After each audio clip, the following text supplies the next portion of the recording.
अटल जी का ऐसा व्यक्तित्व है कि उस व्यक्तित्व के बारे में तैयारी करके पढ़ के आपको आज के दौर में नेताओं जैसी फीलिंग नहीं आएगी। वो एक कवि थे, वो एक विराट व्यक्तित्व थे।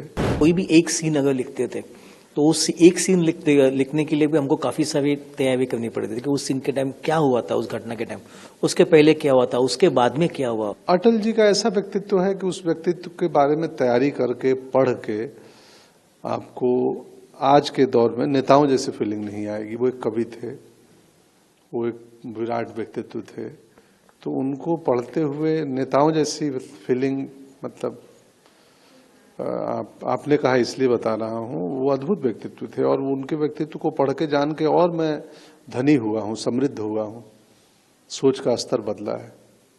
तो क्या हम भविष्य में आपके मुंह से कविताएं सुन पाएंगे? जी बिल्कुल, भविष्य में नहीं वर्तमान में भी सुन पाएंगे कविताएं मुझसे। मनुष्य को चाहिए चुनौतियों से लड़े, एक स्वप्न टूटे तो दूसरा गढ़े। अटल जी की ही कविता है। सीरियस नोट, अटल जी के विरोधी भी अटल जी के बारे में वो ऐसे राजनेता थे, उनके सिर्फ विरोधी नहीं, उनके धुर विरोधी, घोर विरोधी भी उनका सम्मान करते थे और उनके मर्यादा, संसदीय मर्यादा का पालन करते थे। तो आप मुश्किल है भारतीय राजनीति में अटल जी का विरोधी ढूंढ निकालना हो, चाहे किसी दल में हो। जब स्क्रिप्ट आपके पास आई थी तो आपको क्या चीज थी जो इसको मोटिवेट किया ये कल करनी है? मैं पहले तो डरा हुआ था कि मैं न्याय कर पाऊंगा क्या, और मोटिवेट उनकी जर्नी, यात्रा अपने आप में मेरे प्रिय नेता रहे हैं। मैं 2 पॉलिटिकल रैलियां अटेंड किया हूं अटल जी की, और 2 ही किया हूं जीवन में।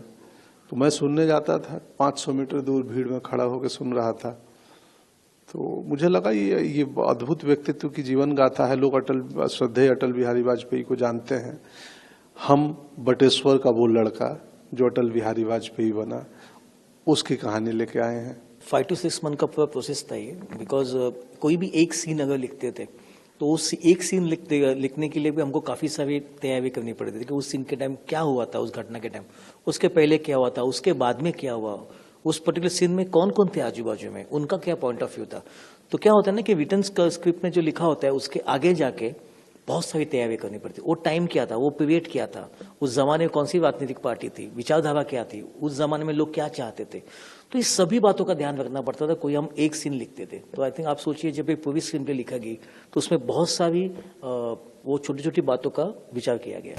आपको नटरंग जैसी आपने सुपर हिट फिल्म बनाई मराठी, फिर ये हिंदी फिल्म आप बनाएंगे जो एक बार किसी एरिया में सफल हो जाए, वो आदमी सोचता मैं इस लाइन को ना छोड़ू, ये लीक मेरी हो गई। कैसे अटल जी का सब्जेक्ट कैसे आया आपके पास? एक्चुअली वो पूरा क्रेडिट मेरे निर्माताओं को है। बेसिकली BSL, मैं उनका फुल फॉर्म उनका भानुशाली स्टूडियो लिमिटेड है, मैं आजकल भारत स्टूडियो लिमिटेड बोलता हूँ, बिकॉज ऐसी एक फिल्म कर रहे हो। लेकिन मैं बंदा था उन्होंने जो फिल्म की थी, उसके बाद में उन्होंने जो मुझको कहा कि हम चाहते कि आप ये फिल्म डायरेक्ट करें, तो मुझे बहुत खुशी हुई, बिकॉज मैं भी ऐसे कुछ ढूंढ रहा था जो मुझे करने मिले।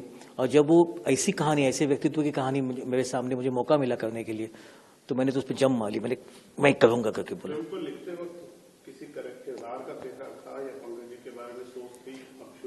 नहीं, फिल्म का जो लिखने का जो शुरू हुआ रिसर्च के पहले ही मालूम था ये पंकज जी रोल कर रहे हैं। Again this credit go to producers, because ये फिल्म का जो थॉट है कि अटल जी पे फिल्म बनानी है, उस पे पंकज जी काम करेंगे, ये मेरे आने के पहले से डिसाइड हुआ था। तो मैं ऐसे टाइम पे आया जो ये 2 सबसे बड़े काम हुए थे। एंड अभी इन दोनों नाम के साथ, लाइक अटल जी का नाम था और पंकज जी के साथ काम करना, तो आई थिंक रिस्पॉन्सिबिलिटी और बढ़ गई थी मेरी कि कितना क्राफ्टिंग करना चाहिए हर छोटा छोटा सीन, क्या क्या उसका प्रोडक्शन डिजाइन क्या होगा, उसका कैमरा क्या होगा, लाइटिंग क्या होगी, म्यूजिक क्या होगा। तो इस काफी रिस्पॉन्सिबिलिटी और बढ़ गई जब ऐसे नाम जुड़ते हैं हमारे साथ ना, तो और भी क्राफ्ट किए जाते हैं हर एक सिंगल फ्रेम को।